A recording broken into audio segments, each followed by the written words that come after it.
Welcome to all of you. आज के इस वीडियो में हम लोग भारतीय राज्य व्यवस्था इंडियन पॉलिटी के एक महत्वपूर्ण चैप्टर भारत का संवैधानिक विकास, संवैधानिक सभा का निर्माण, उसके कार्य और संबंधित समितियां, इससे संबंधित इम्पोर्टेंट क्वेश्चन देखेंगे। आने वाले बिहार एसएससी के एग्ज़ाम जो कि 10+2 लेवल का होगा, बिहार एसएससी की जो वैकेंसी आई है लगभग 12,000 के पदों पर, तो इसकी परीक्षा मार्च के महीने में होनी है। और अन्य प्रतियोगिता परीक्षा जैसे कि यूपी पुलिस कांस्टेबल का एग्ज़ाम है, बिहार दरोगा का मेंस एग्ज़ाम है, इसके अलावा बिहार पुलिस का एग्ज़ाम है। इन सभी एग्ज़ाम्स को ध्यान में रखते हुए बीपीएससी की कई सारी परीक्षाएं होने बाकी है, तो इन सभी परीक्षा को ध्यान में रखते हुए ये जो चैप्टर वाइज, खास करके सब्जेक्ट वाइज और उसके अंदर चैप्टर वाइज क्वेश्चंस लेकर के हम आए हैं। इसमें टॉप 30 प्रश्न आपको देखने को मिलेंगे। तो चलिए वीडियो को शुरू करते हैं। अगर वीडियो पसंद आती है तो वीडियो को लाइक एंड शेयर जरूर कीजिएगा। सबसे पहला पॉलिटी का जो ये सवाल है, इसमें आपसे पूछा गया है कि भारत सरकार अधिनियम 1919 आधारित था, किस पर आधारित था, ये आपको बताना है।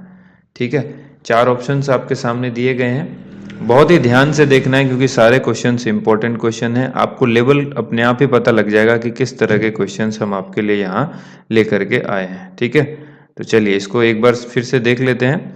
आपसे क्वेश्चन क्या पूछा गया है? क्वेश्चन पूछा गया है कि भारत सरकार अधिनियम जो है 1919 ये आधारित था, किस पर आधारित था? तो इस क्वेश्चन का राइट आंसर क्या होगा? मॉन्टेग्यू चेम्सफोर्ड रिपोर्ट पर आधारित था। तो ऑप्शन बी यहाँ पर इस क्वेश्चन का करेक्ट आंसर होगा। नेक्स्ट क्वेश्चन देखिए, संविधान सभा का प्रथम सत्र कब हुआ? संविधान सभा का पहला जो सत्र था वो कब हुआ था? 4 ऑप्शंस हैं, 9 दिसंबर 1946, 16 अगस्त 1947, 26 जनवरी 1948 या फिर 26 नवंबर 1946। तो सबको आंसर पता होना चाहिए। ऑप्शन ए 9 दिसंबर 1946 जिन लोगों ने भी सिलेक्ट किया है उनका जो है वो राइट आंसर है। अगला क्वेश्चन देखिए, गवर्नर जनरल का पद पहली बार किस अधिनियम के अंतर्गत बनाया गया? गवर्नर जनरल का जो पद है वो पहली बार किस अधिनियम के अंतर्गत बनाया गया है? 4 ऑप्शंस आपके सामने इस क्वेश्चन के अंदर भी हैं। 1773 का रेगुलेटिंग एक्ट अधिनियम, या फिर पिट्स इंडिया अधिनियम 1784, भारतीय परिषद अधिनियम 1861 या फिर चार्टर अधिनियम 1793। तो इस क्वेश्चन का आंसर क्या होगा? 1773 का रेगुलेटिंग अधिनियम जो है इसके अंतर्गत गवर्नर जनरल का पद जो है पहली बार जो है वो शामिल किया गया, बनाया गया। ठीक है, तो ऑप्शन ए यहाँ पर इस क्वेश्चन का राइट आंसर होगा। अगला सवाल देखिए, निम्नलिखित में से कौन से अधिनियम ने ब्रिटेन में एक ऐसे नियंत्रण बोर्ड की स्थापना का प्रावधान किया? नियंत्रण बोर्ड, ठीक है, इसकी स्थापना का प्रावधान ब्रिटेन के अंदर किया उस अधिनियम ने, जिसके अंदर प्रावधान किया गया कि जिसके माध्यम से ब्रिटिश सरकार भारत में ईस्ट इंडिया कंपनी के दीवानी, सैनिक और राजस्व संबंधी सभी मामलों पर पूरी तरह नियंत्रण रख सके। देखिए, इस तरह के क्वेश्चंस आपको डराएंगे। बिहार एसएससी के अंदर लंबे लंबे क्वेश्चंस आपको देखने को मिल सकते हैं। जो क्वेश्चन आपको डरावना लगेगा देखने में कि इतना बड़ा क्वेश्चन क्या पूछ दिया, लेकिन क्वेश्चन बहुत ही आसान होगा। तो इसलिए ध्यान से देखिए, यहाँ पर ये ब्रिटिश जो है के अधीन, मतलब नियंत्रण रख सके ब्रिटिश उस पर ईस्ट इंडिया कंपनी के दीवानी, सैनिक, राजस्व संबंधी सभी मामलों पर। तो ऐसा कौन सा अधिनियम था, बस सिर्फ आपको ये याद रखना है। 4 ऑप्शन है, 1773 का रेगुलेटिंग अधिनियम, 1784 का पिट्स इंडिया अधिनियम, या फिर 1833 का चार्टर अधिनियम, या 1858 का भारत सरकार अधिनियम। तो इस क्वेश्चन का राइट आंसर क्या होगा? 1784 का पिट्स इंडिया अधिनियम। तो ऑप्शन बी यहाँ पे राइट आंसर हो जाएगा। अगला सवाल देखिए, कंपनी के व्यापारिक तथा राजनीतिक कार्यों को किस एक्ट के द्वारा अलग किया गया? ध्यान रखिएगा, कंपनी के व्यापारिक तथा राजनीतिक कार्यों को किस एक्ट के द्वारा अलग किया गया? इंपॉर्टेंट सवाल है। 1833, 1831, 1861 या इनमें से कोई नहीं? तो राइट आंसर हो जाएगा इनमें से कोई नहीं, क्योंकि अभी हमने डिस्कस किया 1784 का पिट्स इंडिया अधिनियम, इसी के अंतर्गत होगा ये। ठीक है, तो यहाँ पर राइट आंसर क्या हो जाएगा? इनमें से कोई नहीं। नेक्स्ट क्वेश्चन देखिए, किस अधिनियम ने पहली बार भारतवासियों को अपने देश के प्रशासन में कुछ हिस्सा लेना संभव बनाया? पहली बार ऐसा हुआ कि भारतवासियों को अपने देश के प्रशासन में कुछ हिस्सा लेना संभव होगा। तो ये किस अधिनियम के तहत हुआ? इस क्वेश्चन का राइट आंसर क्या होगा? इसका राइट आंसर होगा Indian council act 1861। Option D यहाँ पर इसका राइट आंसर हो जाएगा। अगला सवाल देखिए, 1861 के अधिनियम की प्रमुख विशेषता क्या थी? चार ऑप्शंस हैं, एक एक करके ध्यान से देखिएगा। गवर्नर जनरल को आवश्यकता पड़ने पर अध्यादेश जारी करने का अधिकार दिया गया। ठीक है। दूसरा ऑप्शन है प्रांतों को स्थानीय विषयों के संबंध में कानून निर्माण करने का अधिकार दिया गया। तीसरा है उत्तरदायी शासन की स्थापना की गई। और चौथा है उपरोक्त सभी सत्य हैं। तो इस क्वेश्चन में पहला ऑप्शन जो है वही करेक्ट है, बाकी जो है वो असत्य हैं। तो गवर्नर जनरल को आवश्यकता पड़ने पर अध्यादेश जारी करने का अधिकार दिया गया 1861 के अधिनियम के अंदर। अगला सवाल देखिए, नेक्स्ट क्वेश्चन है गवर्नर जनरल परिषद में वृद्धि करके पहली बार एक अलग विधायी मशीनरी निर्मित की गई, किसके द्वारा, किस एक्ट के द्वारा, बताइए। तो यहाँ पे जो अधिनियम दिए गए हैं इसमें से आपको करेक्ट आंसर चूज करना है। इस क्वेश्चन का करेक्ट आंसर क्या हो जाएगा? ऑप्शन बी चार्टर अधिनियम 1853। यहाँ पे करेक्ट आंसर हो जाएगा ऑप्शन बी चार्टर अधिनियम। नेक्स्ट क्वेश्चन है निम्नलिखित में से भारतीय स्वतंत्रता का अधिकार पत्र किसे कहा जाता है? भारतीय स्वतंत्रताओं का अधिकार पत्र किस एक्ट को कहा जाता है? Regulating act, fits India act, charter act या फिर महारानी की घोषणा? तो जो महारानी की घोषणा ऑप्शन डी है 1858, ये इसका करेक्ट आंसर हो जाएगा। तो ऑप्शन डी यहाँ पे राइट आंसर होगा। ठीक है। नेक्स्ट क्वेश्चन देखिए, निम्नांकित में से किस अधिनियम के द्वारा भारत में प्रतिनिधि संस्थाएं प्रथम बार यानी पहली बार प्रारंभ हुई थी? देखिए चार ऑप्शंस हैं, चार्टर अधिनियम 1853, भारत सरकार अधिनियम 1858, भारत परिषद अधिनियम 1861 या फिर भारत परिषद अधिनियम 1892। इस क्वेश्चन का करेक्ट आंसर क्या हो जाएगा? इस क्वेश्चन का राइट आंसर देखिए, आप सभी लोगों को बहुत ही सूझबूझ से आंसर देना है और इसी तरह के सवाल आपको एग्जाम में देखने को मिलेंगे। बिल्कुल एनसीईआरटी एससीईआरटी पैटर्न पर आधारित ये सारे सवाल हैं चैप्टर वाइज। तो चैनल को अगर आपने अब तक सब्सक्राइब नहीं किया है या आपको वीडियो का नोटिफिकेशन नहीं मिलता है तो बेल आइकन को प्रेस कर लें सब्सक्रिप्शन करने के बाद। तो देखिए इस क्वेश्चन का राइट आंसर हो जाएगा ऑप्शन सी भारत परिषद अधिनियम 1861। यहाँ पे इस क्वेश्चन का राइट आंसर होगा। ठीक है। अगला सवाल देखिए, मॉन्टेग्यू चेम्सफोर्ड प्रस्ताव 1919 की प्रमुख अनुशंसा क्या थी? प्रांतीय शासन पर जन सामान्य की सीमित नियंत्रण, प्रांतीय विधानसभा को पूर्ण शक्ति, शक्ति का अधिकतम विकेंद्रीकरण या केंद्र में कोई भी उत्तरदायी सरकार नहीं। तो देखिए इस क्वेश्चन का राइट आंसर क्या होगा? प्रांतीय शासन पर जन सामान्य का सीमित नियंत्रण 1919 जो कि मॉन्टेग्यू चेम्सफोर्ड प्रस्ताव 1919 है उसकी अनुशंसा थी ये। तो ऑप्शन ए यहाँ पे करेक्ट आंसर होगा। निम्नलिखित में से कौन सा एक सही है? कौन सा कथन जो है वो सही है? चार कथन आपके सामने है। भारतीय संविधान के मूल अधिकारों को शामिल करने के लिए नेहरू रिपोर्ट 1928 में समर्थन किया। नेहरू रिपोर्ट ने समर्थन किया था। भारत सरकार अधिनियम 1935 ने मूल अधिकारों को प्रश्रय दिया था। अगस्त प्रस्ताव 1940 ने मूल अधिकार शामिल किए थे या फिर क्रिप्स मिशन 1942 ने मूल अधिकार को प्रश्रय दिया था। तो इस क्वेश्चन का राइट आंसर क्या होगा? भारतीय संविधान में मूल अधिकारों को शामिल करने के लिए नेहरू रिपोर्ट जो कि 1928 में आई थी उसने समर्थन किया था। तो ऑप्शन ए यहाँ पे करेक्ट आंसर हो गया। अब नेक्स्ट क्वेश्चन देखिए, अगला सवाल है निम्नलिखित अधिनियमों में से किस अधिनियम के फलस्वरूप बर्मा भारत से अलग हुआ? बर्मा जिसको हम लोग म्यांमार के नाम से भी जानते हैं, तो बर्मा जो है वो भारत से किस अधिनियम के फलस्वरूप जो है वो अलग हुआ था? तो देखिए चार ऑप्शंस हैं, Indian council act 1909, government of India act 1919, government of India Act 1935 और इंडियन इंडिपेंडेंस एक्ट 1947। तो राइट आंसर क्या होगा? Option C Government of India Act 1935। Next देखिए अगला क्वेश्चन है, निम्नांकित में से कौन सा एक भारत शासन अधिनियम 1935 में स्वीकार किया हुआ महत्वपूर्ण और अस्थायी अवयव नहीं है? चार ऑप्शन हैं, देश के लिए लिखित संविधान, विधानमंडल के लिए निर्वाचित एवं जवाबदेह प्रतिनिधि, एक संघ की योजना पर विचार या फिर विधानमंडल के लिए सरकारी सदस्यों का संवाचित किया जाना। तो देखिए इस क्वेश्चन में करेक्ट आंसर क्या होगा? पहला ही ऑप्शन जो करेक्ट है, देश के लिए लिखित संविधान। तो ऑप्शन ए यहाँ पे करेक्ट आंसर हो जाएगा। एक नए संविधान के अंतर्गत भारत को संप्रभुता संपन्न लोकतंत्रात्मक गणराज्य के रूप में घोषित करने के लिए 26 जनवरी का दिन ही क्यों चुना गया? तो देखिए, ये भी बहुत अच्छा सवाल है। इसी सवाल को कई बार अलग अलग तरीके से भी पूछा जाता है। तो एक नए संविधान के अंतर्गत भारत को संप्रभुता संपन्न लोकतंत्रात्मक गणराज्य के रूप में घोषित करने के लिए 26 जनवरी का दिन ही क्यों चुना गया? इसलिए चुना गया कि इस दिन 1930 में कांग्रेस ने देश में स्वतंत्रता दिवस मनाया था। ठीक है, तो ऑप्शन सी यहाँ पे करेक्ट आंसर होगा।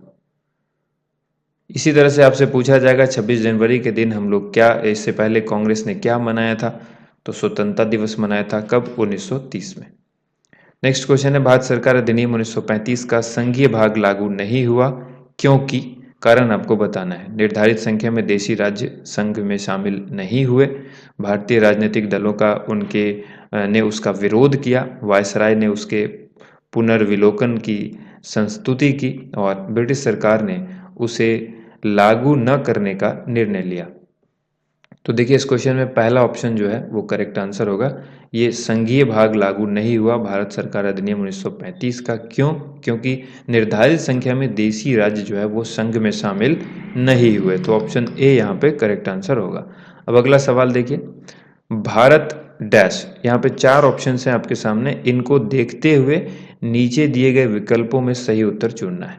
तो पहले तो ये देखिए, भारत एक क्या है? लोकतांत्रिक गणराज्य है, गणतंत्र है, या एक प्रातिनिधिक लोकतंत्र है, या फिर एक लोकतांत्रिक समाज है, या फिर समाजवाद से बंधा हुआ है। ठीक है, तो देखिए यहाँ पे जो पहला ऑप्शन है वो करेक्ट है। दूसरा है एक प्रातिनिधिक लोकतंत्र है, ये भी सही है। एक लोकतांत्रिक समाज है, ये भी सही है। समाजवाद से बंधा हुआ है, बिल्कुल सही है। तो 1 2 3 4, अब हमें ऑप्शन में देखना है कि क्या है। नीचे दिए गए विकल्पों में सही उत्तर का चयन करना है। 1 और 2 गलत हो गया, हमको देखना है कि 1 2 3 4 किस में है। तो ऑप्शन जो डी है वो करेक्ट है। तो यहाँ पे डी ऑप्शन जो है इसका राइट आंसर हो जाएगा। अगला देखिए, निम्नलिखित में से किस एक्ट के द्वारा बंगाल के गवर्नर को बंगाल का गवर्नर जनरल का पद नाम दिया गया? बहुत ही इंपॉर्टेंट सवाल है, बहुत ही अच्छा सवाल है। ये सवाल हमने पहले भी डिस्कस किया है कि गवर्नर जनरल का पद पहली बार कब आया, किस एक्ट के थ्रू आया? तो रेगुलेटिंग एक्ट। इसी प्रश्न को घुमा फिरा के पूछा गया है कि निम्नलिखित में से किस एक्ट के द्वारा बंगाल के गवर्नर को बंगाल का गवर्नर जनरल का पद नाम दिया गया? तो आंसर क्या हो जाएगा? Option A, regulating act. ठीक है, 1773 का रेगुलेटिंग एक्ट इसका राइट आंसर हो जाएगा। अगला सवाल देखिए, नेक्स्ट क्वेश्चन है, निम्नलिखित घटनाओं पर विचार कीजिए तथा इन्हें सही कालानुक्रम में व्यवस्थित कीजिए। अब देखिए, इसी तरह के सवाल आपको एग्जाम में देखने को मिलेंगे। पहले तो इन सभी घटना को आपको देख लेना है और उसके बाद इसको देखना है कि कौन पहले फिर बाद में कौन। तो घटना में प्रारूप समिति की नियुक्ति, भारतीय संविधान पारित हुआ, भारतीय संविधान को लागू होने की तिथि और संविधान सभा की पहली बैठक। तो देखिए, इसमें आप क्या देखते हैं? सबसे पहला जो है वो क्या होगा? संविधान सभा की पहली बैठक होगी। उसके बाद प्रारूप समिति की नियुक्ति होगी, ये दूसरे जगह पर हो गया। और उसके बाद क्या है? इसके बाद जो है तीसरे नंबर पर होगा भारतीय संविधान पारित हुआ और भारतीय संविधान के लागू होने की तिथि। तो ये चौथे नंबर पर आएगा। ठीक है, तो 4 1 2 3 यहाँ पे जो है हमारा जो है वो करेक्ट आंसर क्या हो जाएगा?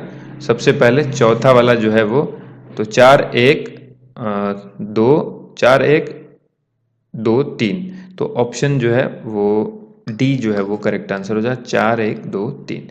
क्योंकि देखिए, इसमें फोर्थ पहले है, उसके बाद पहला नंबर जो है वो दूसरे स्थान पर है, दूसरा जो है वो किस स्थान पर है? तीसरे स्थान पर है, और तीसरा जो है वो चौथे स्थान पर है। तो इसका करेक्ट आंसर हो जाएगा ऑप्शन डी। नेक्स्ट देखिए, 1946 में गठित संविधान सभा के बारे में निम्नलिखित में से कौन सा कथन सही है? जो 1946 में गठित संविधान सभा थी उसके बारे में कौन सा कथन सही है? सभी सदस्य भारतीय राष्ट्रीय कांग्रेस तथा मुस्लिम लीग के द्वारा संयुक्त रूप से मनोनीत किए गए थे, या फिर सभी सदस्य ब्रिटिश सरकार के द्वारा मनोनीत किए गए थे? तो ये दोनों ही कथन आप गलत साबित कर सकते हैं। इसके अलावा अधिकतर सदस्य प्रांतीय विधानसभाओं के द्वारा निर्वाचित किए गए थे, ये कथन सही है। तो एक से ज़्यादा तो सही होगा नहीं, सभी सदस्य जनता द्वारा निर्वाचित किए गए थे, ये भी गलत है। तो ऑप्शन सी यहाँ पर करेक्ट आंसर हो जाएगा। ठीक है, नेक्स्ट क्वेश्चन देखिए। अगला क्वेश्चन है, भारत की संविधान सभा की अंतिम बैठक की सही तिथि क्या थी? जो तिथि है वो डेट आपसे पूछी गई है। तो भारत की संविधान सभा की जो अंतिम बैठक थी उसकी सही तिथि क्या है? तो ये है 24 जनवरी 1950। तो ऑप्शन सी यहाँ पे करेक्ट आंसर है। उसके बाद है कैबिनेट मिशन योजना के अंतर्गत संविधान निर्मात्री परिषद में प्रत्येक प्रांत को आवंटित सदस्य संख्या निर्धारित करने के लिए एक प्रतिनिधि कितनी जनसंख्या के अनुपात में था? ये बहुत ही इंपॉर्टेंट सवाल है। तो देखिए इस क्वेश्चन का राइट आंसर क्या होगा? 8 लाख व्यक्ति, 10 लाख व्यक्ति, 12 लाख या फिर 15 लाख। तो आवंटित सदस्य की संख्या निर्धारित करने के लिए एक प्रतिनिधि की जो जनसंख्या अनुपात थी उस वक्त वो 10 लाख व्यक्ति था। तो ऑप्शन बी यहाँ पे करेक्ट आंसर होगा। अगला है कैबिनेट मिशन योजना 1946 भारत के लिए प्रस्तावित किया एकात्मक सरकार, शक्तिशाली केंद्र सहित संघात्मक सरकार, कमजोर केंद्र सहित संघात्मक सरकार या संघात्मक सरकार जिसमें ब्रिटिश प्रांतों को पृथक होने का अधिकार था।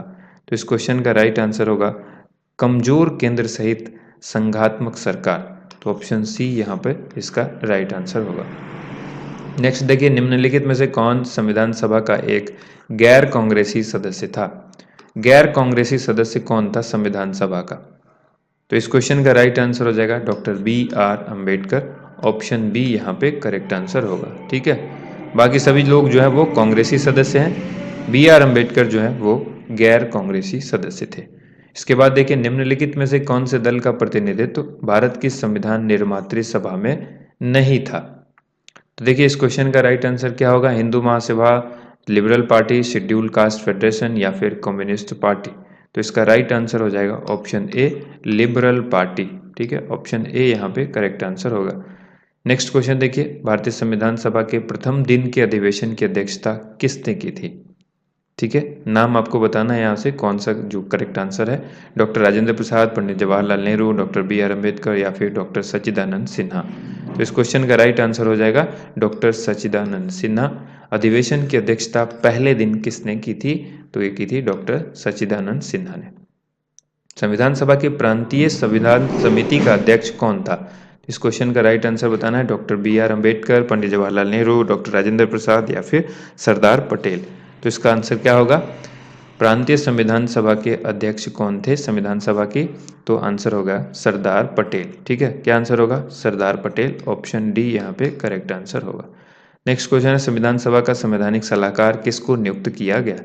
संविधान सभा का संवैधानिक सलाहकार जो है वो किसको नियुक्त किया गया? तो इस क्वेश्चन का राइट आंसर हो जाएगा डॉक्टर बी एन राव को। ऑप्शन सी यहाँ पे राइट आंसर है। संविधान पांडुलेखन समिति का निम्न में से कौन सदस्य नहीं था? मोहम्मद सादुल्ला, के एम मुंशी, ए के अय्यर या फिर जवाहरलाल नेहरू। तो इस क्वेश्चन का राइट आंसर हो जाएगा जवाहरलाल नेहरू। ऑप्शन डी यहाँ पे करेक्ट आंसर होगा। अगला सवाल देखिए संविधान की प्रारूप समिति में सम्मिलित सदस्यों की संख्या क्या थी? 7, 9, 11 या 13? तो सबको आंसर मालूम है, आंसर हो जाएगा ऑप्शन ए 7 सदस्य थे। ठीक है, इसके बाद देखिए नेक्स्ट क्वेश्चन यहाँ पर है निम्न में से कौन सा संविधान प्रारूप समिति के सदस्य थे? कौन संविधान प्रारूप समिति के सदस्य थे? इस क्वेश्चन का आंसर क्या हो जाएगा? इसका आंसर आप देखिए यहाँ पे 4 ऑप्शंस दिए गए हैं लेकिन इसके अलावा विकल्प भी दिए गए हैं। एन गोपाल स्वामी, जवाहरलाल नेहरू, अल्लादी कृष्ण स्वामी अय्यर या फिर सरदार पटेल। तो यहाँ पर आंसर क्या हो जाएगा? 1 और 3।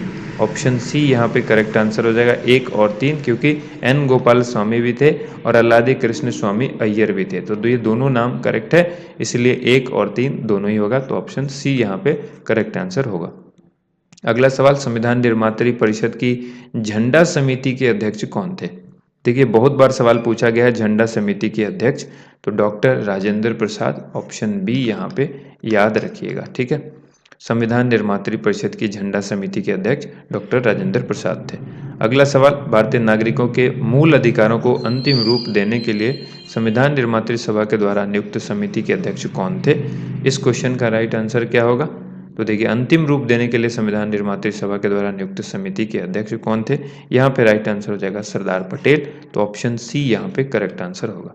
तो ये थी आज की वीडियो जिसमें हमने लगभग 33 प्रश्न देखे। ये सारे प्रश्न संवैधानिक निर्माण सभा से संबंधित थे और समितियों से संबंधित थे। अगर ये वीडियो आपको पसंद आई है तो इस वीडियो को लाइक ज़रूर कीजिएगा, क्योंकि ये वीडियो बनाने में काफ़ी समय लगा है। चैप्टर वाइज वीडियो है समझिए एक तरह से, और ये पॉलिटी की है। अगर वीडियो आपको अच्छी लगी है और इस तरह की वीडियो और भी चाहिए तो वीडियो पे रिस्पॉन्स आना चाहिए आपका, ताकि हम पॉलिटी के सारे चैप्टर्स को धीरे धीरे इसी तरह से कवर करें। इसके अलावा इसी तरह से ज्योग्राफी, हिस्ट्री, साइंस के भी सारे चैप्टर्स अलग अलग सब्जेक्ट के माध्यम से हम कोशिश करेंगे कि सबको जल्द से जल्द कंप्लीट करें। Thank you so much. आप सभी लोगों का वीडियो देखने के लिए बहुत बहुत धन्यवाद।